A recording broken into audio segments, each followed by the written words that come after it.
Welcome students of class 3rd in EVS class. Today we will read rest part of chapter 9 and also exercise of this lesson. हमने पिछली class में यहाँ तक पढ़ लिया था कि how to avoid water pollution. अब हम पढ़ेंगे वाटर साइकिल. वाटर साइकिल क्या होता है? जैसे ये देखो, पानी जो है प्रेसिपिटेशन है.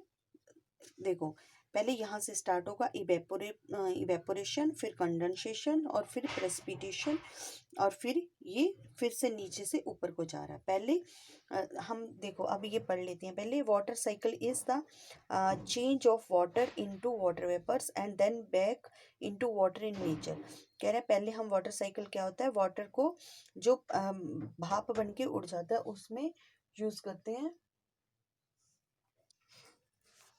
वाटर साइकिल में जो पानी है वो पहले भाप बन के ऊपर चला जाता है और फिर वही then back into the water in nature, और फिर वही ठंडा होके जब बूंदे बरस मतलब बारिश के रूप में नेचर में वापस आ जाता है. Evaporation is the process of a substance in a liquid state changing to the gaseous state due to the an increase in the temperature and or pressure. Evaporation क्या होता है, मतलब पानी का भाप बन जाना. कैसे बनता है? जब टेम्परेचर बहुत ज़्यादा हो जाता है, तापमान धरती पर बहुत ज़्यादा हो जाता है, तो जो पानी है, लिक्विड पानी है, वो गैस बन के ऊपर चला जाता है. उसको हम इवेपोरेशन कहते हैं. फिर है condensation. Condensation is the process of a substance in a gaseous state transforming into the liquid state. Condensation होता है जब पानी ठंडा होकर तरल भाप में आ जाता है. This change is caused by a change in the pressure and temperature to the substance. ये चेंज कह रहे प्रेशर और टेम्परेचर के चेंज होने से होता है. नेक्स्ट है आपका precipitation. Precipitation is any form of liquid water और सॉलिड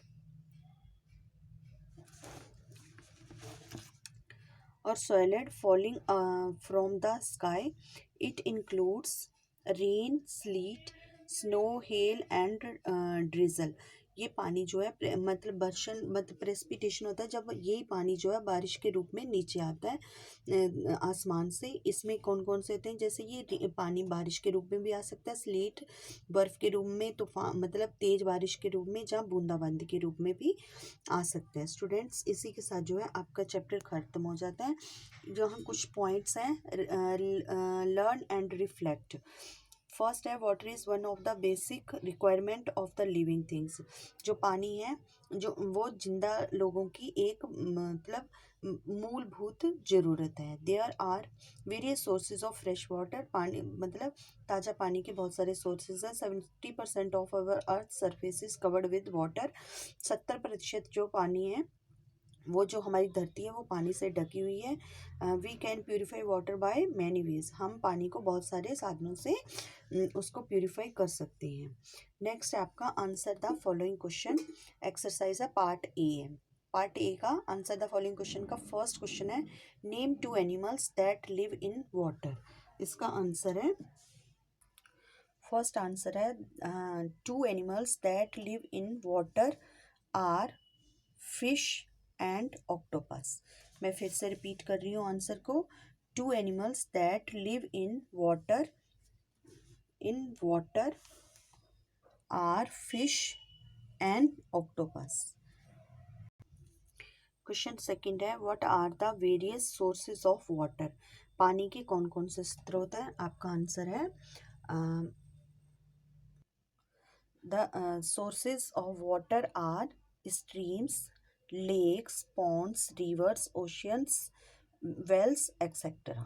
ठीक है. Sources of water are streams, lakes, ponds, rivers, oceans, wells etcetera. Third question है name 2 plants that grow in water. 2 plants के नाम बताने हैं जो पानी में उगते हैं. Plants that grow in water are hydrilla and duckweeds and lotus. मैंने इसमें 3 के नाम बता दिए हैं. ठीक है. Plants that grow in water are hydrilla, duckweed and lotus.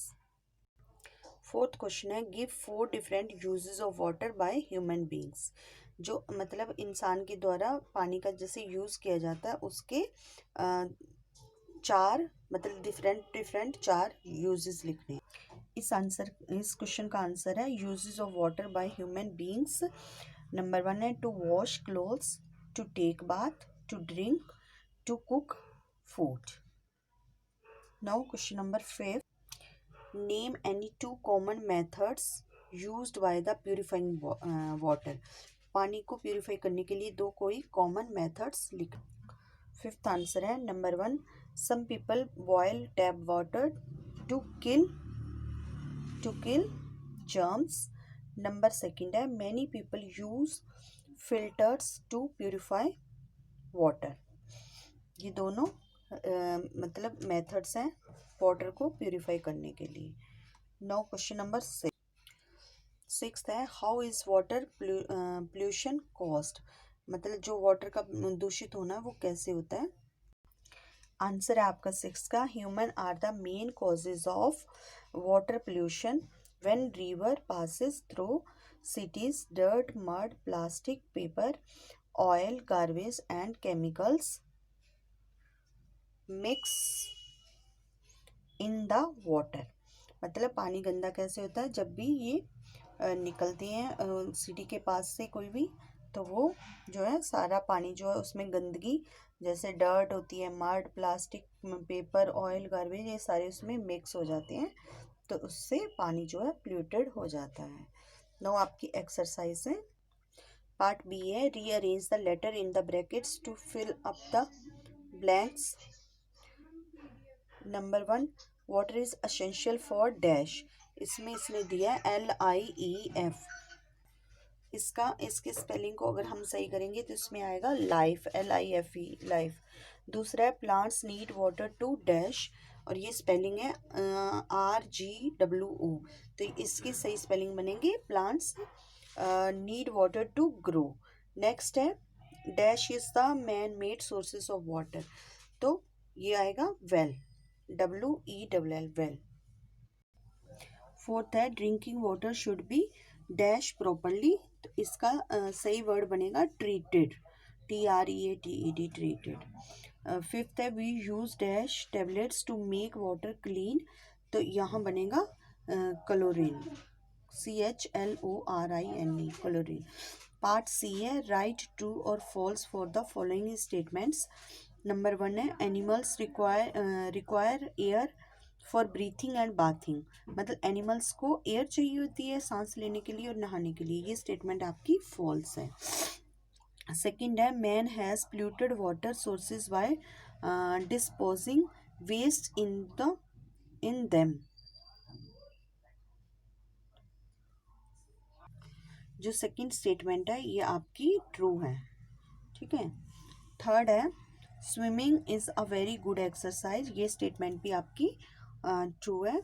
Next है some plants remain in water for some times to cool their bodies clean.